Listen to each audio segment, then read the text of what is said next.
कहानी की शुरुआत में हमें एक बेहद खौफनाक रेगिस्तान दिखाया जाता है। एक ऐसी जगह जहां जिंदगी और मौत के बीच बस एक पतली सी लकीर है। यहाँ ऐसे लोगों को भेज दिया जाता है जो आम समाज के लिए या तो बेकार हो चुके होते हैं या फिर इतने खतरनाक कि उन्हें आम इंसानों के बीच रखना मुमकिन नहीं होता। इस रेगिस्तान के एक तरफ है कंफर्ट जोन होता है, जहां खाने पीने, रहने और पहनने की हर सुविधा मौजूद है। लेकिन इस चमक दमक के पीछे छुपे हैं ऐसे राज जो किसी जहन्नुम से कम नहीं। और दूसरी तरफ हैं वे लोग जो भूख और मजबूरी के चलते नरभक्षी बन चुके हैं। इनके पास न खाने को कुछ है, न पीने के लिए पानी। इसलिए जो भी इन्हें मिलता है उसे मार कर खा जाते हैं, फिर चाहे वह इंसान ही क्यों ना हो। इसी बीहड़ रेगिस्तान में आज एक लड़की को छोड़ दिया जाता है जिसका नाम है आर्लेन। और यहीं से शुरू होती है ये खौफनाक कहानी। आर्लेन को यहाँ छोड़ने के लिए दो पुलिस ऑफिसर आते हैं, क्योंकि आर्लेन ने कुछ ऐसे अपराध किए हैं जिनकी कोई सज़ा तय नहीं की जा सकती। इसीलिए अब उसे अपनी बची हुई जिंदगी इसी दीवार के उस पार बितानी होगी। इसके बाद उसके साथ जो कुछ भी होगा उसकी कोई जिम्मेदारी अमेरिकन सरकार नहीं लेती। यह बात वहां लगे बोर्ड पर साफ लिखा होता है। अब आर्लेन पूरी तरह से खुद के भरोसे है। इस बीच हम देखते हैं कि उसके पास एक कागज है जिस पर लिखा है फाइंड द कंफर्ट। इस बीहड़ और सुनसान रेगिस्तान में वह अकेली आगे बढ़ती जा रही है। दूर दूर तक कोई दिखाई नहीं देता, लेकिन फिर भी वह इसी उम्मीद में चलती रहती है। कुछ देर बाद उसे सामने एक क्रैश हुई कार दिखाई देती है। वह उसके अंदर थोड़ी देर आराम करने का फैसला करती है। कब उसकी आंख लग जाती है उसे खुद भी पता नहीं चलता। अचानक किसी के आने की आवाज़ से उसकी नींद खुल जाती है। वह देखती है कि कुछ अनजान लोग हाथों में हथियार लिए उसकी तरफ बढ़ रहे हैं। उनके चेहरों पर हैवानियत साफ झलक रही होती है। आर्लेन भागने की कोशिश करती है, लेकिन अब बहुत देर हो चुकी होती है। वे लोग उसे पकड़ लेते हैं और मारकर बेहोश कर देते हैं। जब आर्लेन को होश आता है तो वह खुद को हाथ पैर बंधा हुआ पाती है। आसपास देखने पर पता चलता है कि उसे एक क्रैश हुए प्लेन के अंदर कैद करके रखा गया है। तभी वहां एक औरत आती है जो बिना किसी हिचक के आर्लेन के हाथ और पैर काट देती है और फिर उन्हें अपना सुबह का नाश्ता बना लेती है। जी हाँ, आपने बिल्कुल सही सुना, सुबह का नाश्ता। क्योंकि यही वे लोग हैं जिनके बारे में हमने शुरुआत में बात की थी, नरभक्षी। असहनीय दर्द के कारण आर्लेन वहीं बेहोश हो जाती है, लेकिन किसी को उसकी जरा भी परवाह नहीं होती। इसके बाद हम इस पूरे नरभक्षी परिवार को देखते हैं जो संख्या में काफी बड़ा है।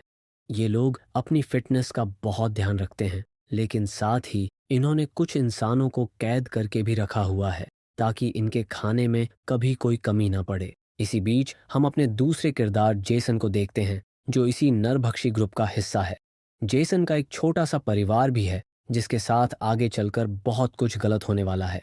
अब कहानी का रुख जाती है कंफर्ट जोन की ओर। यहाँ की जिंदगी बिल्कुल उल्टी है। यहाँ हर तरह की सुविधाएं मौजूद हैं, खाने के लिए भरपूर खाना, पीने के लिए साफ पानी, कुल मिलाकर यहाँ किसी चीज की कमी नहीं है। इधर आर्लेन नोटिस करती है कि उसे एक काल कोठरी जैसी जगह में बंद करके रखा गया है जो शायद इन लोगों का स्टोर रूम है। तभी उसे ऊपर से किसी की दिल दहला देने वाली चीख सुनाई देती है। उस आवाज को सुनकर वह डर के मारे अपने पूरे शरीर पर अपना ही वेस्ट लपेट लेती है। अगले दिन वही लेडी उसे लेने के लिए आती है। आर्लेन के शरीर पर लगी गंदगी देखकर वह घिन से भर जाती है और तुरंत पीछे हट जाती है। लेकिन खाना तो इन्हें खाना ही है, इसीलिए वह पानी लेने चली जाती है। इसी दौरान आर्लेन वहां पड़ी एक लोहे की रॉड चुपचाप अपने पास छुपा लेती है। जैसे ही वह लेडी वापस आती है, आर्लेन उस पर जोरदार हमला करती है और उसे जान से मार देती है। उसे ऐसा करते हुए पास ही बंद एक कैदी देख लेता है, लेकिन वह कुछ बोल नहीं पाता क्योंकि इन लोगों ने उसकी जुबान उसी सुबह नाश्ते में खा ली होती है। खैर, अब आर्लेन वहां से एक स्केटबोर्ड चुराती है और जान बचाकर भाग निकलती है। वह स्केटबोर्ड पर लेटकर काफी दूर तक निकल जाती है, लेकिन ज्यादा देर तक नहीं। अब वह पूरी तरह थक चुकी होती है। आखिरकार वह वहीं रुक जाती है। तभी उसके पास एक बूढ़ा आदमी आता है जिसके हाथ में एक ट्रॉली होती है। वह आर्लेन को ट्रॉली पर लात मारकर बैठाता है और उसे खींचते हुए कंफर्ट जोन के गेट तक ले आता है। दरअसल वह आदमी बहुत बूढ़ा है, इसीलिए अभी तक आजाद घूम रहा है। अगर वह जवान होता तो अब तक किसी की प्लेट में होता। जब कंफर्ट जोन के लोग आर्लेन को इस हालत में देखते हैं तो तुरंत समझ जाते हैं कि यह काम नरभक्षियों का ही है। वे उसे अंदर ले जाते हैं, उसकी मरहम पट्टी करते हैं और रहने के लिए उसे एक घर भी देते हैं। आर्लिन अगले 5 महीने वहीं रहती है। अब हम उसे पहले से काफ़ी बेहतर हालत में देखते हैं। उसे एक प्लास्टिक की टांग भी मिल चुकी होती है और अब वह यहाँ सुकून की ज़िंदगी जी रही होती है। दूसरी ओर हम फिर से जेसन के पास लौटते हैं। वह अपनी बेटी केट का एक स्केच बना रहा होता है क्योंकि वह एक अच्छा पेंटर है। तभी उसकी पत्नी आकर बताती है कि घर में खाना खत्म हो चुका है। जेसन अपनी पेंटिंग छोड़ता है और पास ही बंद एक लड़की के पास जाता है जिसे उसने बांध रखा होता है क्योंकि आज वही लड़की उसके परिवार का खाना बनने वाली होती है। हालांकि वह लड़की उसके सामने हाथ पैर जोड़ती रहती है, लेकिन जेसन के दिल में जरा भी रहम नहीं होता। वह एक ही झटके में उसका सिर धड़ से अलग कर देता है और फिर उसके शरीर के छोटे छोटे टुकड़े कर देता है। दूसरी ओर एक सुबह हम आर्लेन को देखते हैं। वह अंदर से पूरी तरह टूट चुकी होती है। जब जब वह आईने में खुद को देखती है, उसे अपनी कोई ना कोई कमी साफ नजर आती है। उसके कटे हुए हाथ और पैर उसे हर पल उस दर्द की याद दिलाते रहते हैं। अब वह किसी भी हाल में उन नरभक्षियों से बदला लेना चाहती है। इसी इरादे से एक दिन वह बड़ी मुश्किल से एक बंदूक चुरा लेती है। फिर वह कंफर्ट जोन के पीछे वाले रास्ते से बाहर निकल जाती है, वह रास्ता जहां से बहुत कम लोग आते जाते हैं। उधर हम जेसन की पत्नी शेलन और उसकी बेटी केट को देखते हैं। दोनों जरूरी सामान ढूंढने के लिए बाहर निकली होती हैं, इस उम्मीद में कि कुछ काम की चीज मिल जाए। कुछ ही देर बाद आर्लेन की नज़र उन दोनों पर पड़ जाती है। वह चुपचाप उनके पास जाकर खड़ी हो जाती है। शेलन डर के मारे आर्लेन के सामने हाथ जोड़ लेती है।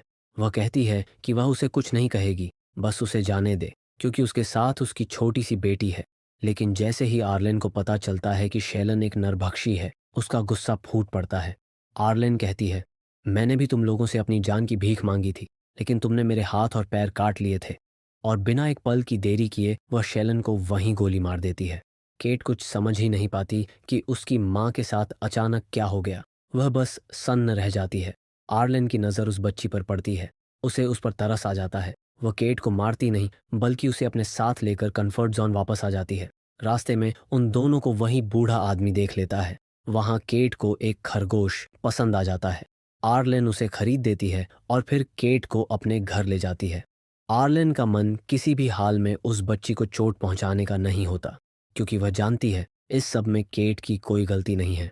दूसरी ओर काफी देर इंतजार करने के बाद जेसन घर से बाहर निकलता है। उसकी पत्नी और बेटी अभी तक वापस नहीं आई होती। वह उन्हें ढूंढता हुआ इधर उधर भटकता है। तभी उसकी नज़र एक कूड़ेदान पर पड़ती है, जहां उसकी पत्नी की लाश पड़ी होती है और कौए उसे नोच नोच कर खा रहे होते हैं। यह नज़ारा देखते ही जेसन समझ जाता है कि यह किसी ऐसे गिरोह का काम है जो बच्चियों की सप्लाई करता है। तभी उसकी नज़र उसी बूढ़े आदमी पर पड़ती है। जेसन उसके पास जाता है, अपनी बेटी केट की तस्वीर दिखाता है और पूछता है कि क्या उसने उसे देखा है। बूढ़ा आदमी जवाब देता है, हाँ, लेकिन एक शर्त पर। जेसन पूछता है, क्या शर्त? बूढ़ा आदमी कहता है, तुम्हें भी मेरे जैसा ही एक स्केच बनाना होगा, तभी मैं बताऊंगा कि तुम्हारी बेटी कहाँ है। यह सुनकर जेसन का गुस्सा 7वें आसमान पर पहुंच जाता है, लेकिन वह बेबस होता है। वह वहीं बैठकर बूढ़े आदमी का स्केच बना देता है। इसके बाद बूढ़ा आदमी उसी कागज पर एक शब्द लिख देता है, कॉम्फर्ट जोन। यह देखते ही जेसन समझ जाता है कि उसकी बेटी कहाँ है। और इधर आर्लेन केट को लेकर एक क्लब में जाती है। उसी समय कंफर्ट जोन के सबसे अमीर आदमी की एक बड़ी पार्टी चल रही होती है। इस पार्टी का मालिक है जॉन। जॉन असल में पूरे इलाके में पाउडर की सप्लाई करता है। पाउडर से आप समझ ही गए होंगे कि मैं किस चीज़ की बात कर रहा हूँ। उसी से एक टैबलेट बनती है जिसे खाने के बाद इंसान एक अलग ही दुनिया में पहुंच जाता है। आर्लन भी वही टैबलेट ले लेती है। इसी दौरान हम केट को देखते हैं। उसके हाथ से उसका रैबिट छूट जाता है और उसे पकड़ने के लिए वह उसके पीछे पीछे चली जाती है। तभी उसके सामने जॉन आ जाता है। वह केट को देख लेता है और उसे अपने साथ अंदर ले जाता है। दरअसल जॉन इस पूरे इलाके का मेयर भी होता है, इसीलिए वहां मौजूद कोई भी इंसान उसे रोकने की हिम्मत नहीं करता। उधर आर्लेन पर उस पाउडर का असर शुरू हो चुका होता है। उसके आसपास की दुनिया उसे बेहद खूबसूरत लगने लगती है, लेकिन फिर भी वह केट को ढूंढती रहती है। होश पूरी तरह से खो चुकी आर्लेन उसे ढूंढते ढूंढते पार्टी से बाहर निकल जाती है। चलते चलते वह इतनी दूर निकल जाती है कि उसे खुद भी एहसास नहीं होता। उसे यह तक पता नहीं चलता कि उसके बिल्कुल पास जेसन खड़ा है। जब अगली सुबह उसकी आंख खुलती है तो वह देखती है कि उसके सामने जेसन खड़ा है। जेसन के हाथ में आर्लन का आर्टिफिशियल पैर होता है जिसके बिना वह चल भी नहीं सकती। इसी बीच जेसन उसे अपनी बेटी केट का स्केच दिखाता है और पूछता है कि क्या उसने इस बच्ची को कहीं देखा है। डर के मारे आर्लन झूठ बोल देती है, नहीं, मैंने इसे कहीं नहीं देखा। वह झूठ इसलिए बोलती है क्योंकि अगर जेसन को सच्चाई पता चल गई तो वह उसे जिंदा नहीं छोड़ेगा। लेकिन जेसन को आर्लन की ज़रूरत भी होती है क्योंकि अगर कोई भी नरभक्षी कन्फर्ट जॉन के पास भी आता है तो उसे वहीं गोली मार दी जाती है। इसीलिए जेसन आर्लन के सामने एक डील रखता है। वह कहता है, मैं तुम्हें सही सलामत कन्फर्ट जोन के अंदर छोड़ दूंगा और तुम्हें कोई नुकसान नहीं पहुंचाऊंगा, लेकिन बदले में तुम मुझे अंदर से मेरी बेटी को ढूंढ कर ला कर दोगी। वह उसे साफ चेतावनी भी देता है, अगर तुमने ज़रा सी भी चालाकी की तो मैं तुम्हें दुनिया के किसी भी कोने से ढूंढ लाऊंगा और फिर तुम्हें छोटे छोटे टुकड़ों में काट कर खा जाऊंगा। आर्लेन ये डील मानने को मजबूर हो जाती है क्योंकि वह कंफर्ट जोन से काफ़ी दूर आ चुकी होती है और अकेले वापस जाना उसके लिए बेहद खतरनाक था। कुछ दूर आगे बढ़ने पर उनके सामने एक आदमी आता है। वह उसी नरभक्षी खानदान का हिस्सा होता है, यानी वह भी एक नरभक्षी है। वह जेसन से सौदा करता है, इस लड़की का पैर मुझे दे दो और बदले में मैं तुम्हें पेट्रोल दूंगा। जेसन मना कर देता है क्योंकि अगर उसने ऐसा किया तो उसकी बेटी उसे कभी नहीं मिल पाएगी। यह सुनकर वह आदमी कहता है, देख भाई, मुझे बहुत भूख लगी है, मैं तो इस लड़की को लेकर जाऊंगा, अगर रोकना है तो आकर मुझसे लड़ ले। अब यहाँ अचानक कुछ ऐसा होता है कि जेसन आर्लिन को उसके हवाले कर देता है और पेट्रोल लेकर वहां से जाने लगता है। आर्लिन चीखती चिल्लाती है लेकिन किसी को कोई फर्क नहीं पड़ता। जैसे ही वह आदमी पीठ घुमाता है, जेसन पीछे से आकर उस पर चाकू से वार करता है। वह आदमी वहीं ढेर हो जाता है। इसके बाद जेसन उसका एक हाथ काट लेता है। अब ये दोनों फिर से आगे बढ़ने लगते हैं, लेकिन तभी वहां एक तेज रेतीला तूफान आ जाता है। मजबूरन दोनों एक तंबू लगाकर वहीं रुक जाते हैं। तूफान धीरे धीरे थमता है, लेकिन तब तक चारों तरफ अंधेरा हो चुका होता है। इसीलिए दोनों वहीं रात गुजारने का फैसला करते हैं। जेसन उसी मरे हुए आदमी के हाथ को पकाकर खाता है और वही आर्लन को भी देता है।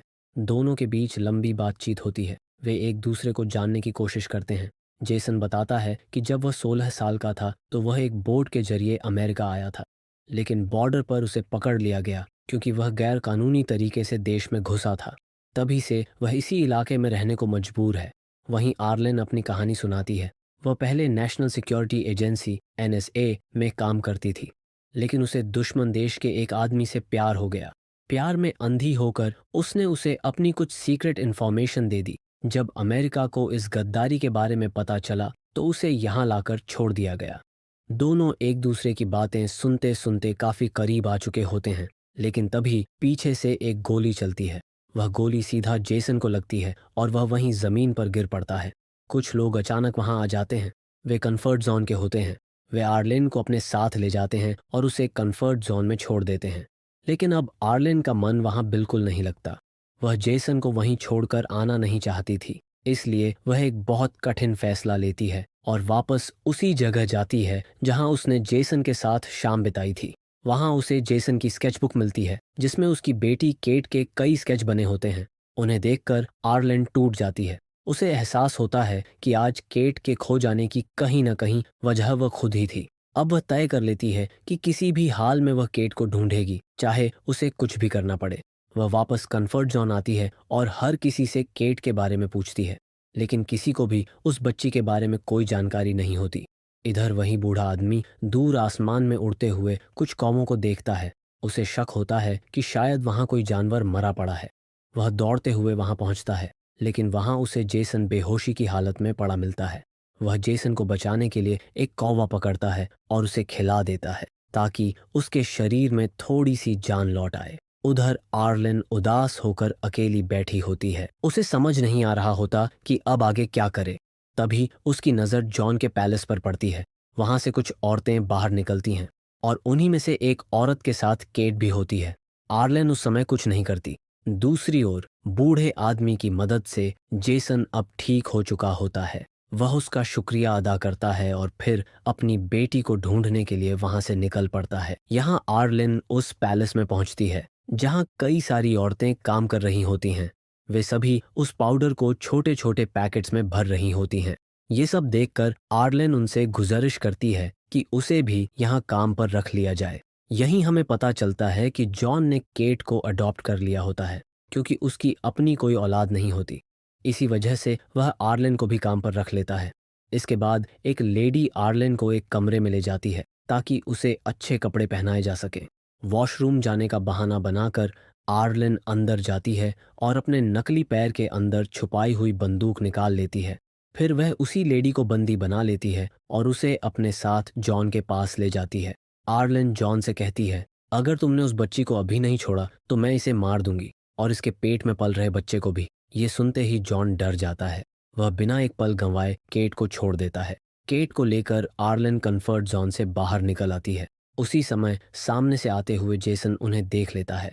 अपनी बेटी को जिंदा देखकर जेसन की खुशी का ठिकाना नहीं रहता, लेकिन तभी आर्लेन उससे गुजारिश करती है कि वह उसे भी अपने साथ ले चले। ये सुनते ही जेसन भड़क जाता है। वह कहता है, हम लोग नरभक्षी हैं, तुम किसी भी वक्त किसी का शिकार बन सकती हो। लेकिन आर्लेन मना कर देती है। वह कहती है कि वह जेसन को पसंद करने लगी है, वह बस उसके साथ रहना चाहती है। इसी बीच केट अपने पिता से कहती है कि उसे बहुत भूख लगी है। मजबूरी में वह केट के उसी खरगोश को पका देता है और उसे खिला देता है। ये देखकर आर्लेन की आंखों से आंसू बहने लगते हैं। लेकिन दोस्तों, यही इस दुनिया की हकीकत है। अब जेसन ने आर्लेन को भी एक्सेप्ट कर लिया होता है, यानी अब ये तीनों एक परिवार बन चुके होते हैं। लेकिन कब तक, ये उन्हें खुद भी नहीं पता, क्योंकि यहाँ कब कौन किसका खाना बन जाए कोई नहीं जानता। और इसी के साथ ये कहानी यहीं ख़त्म हो जाती है।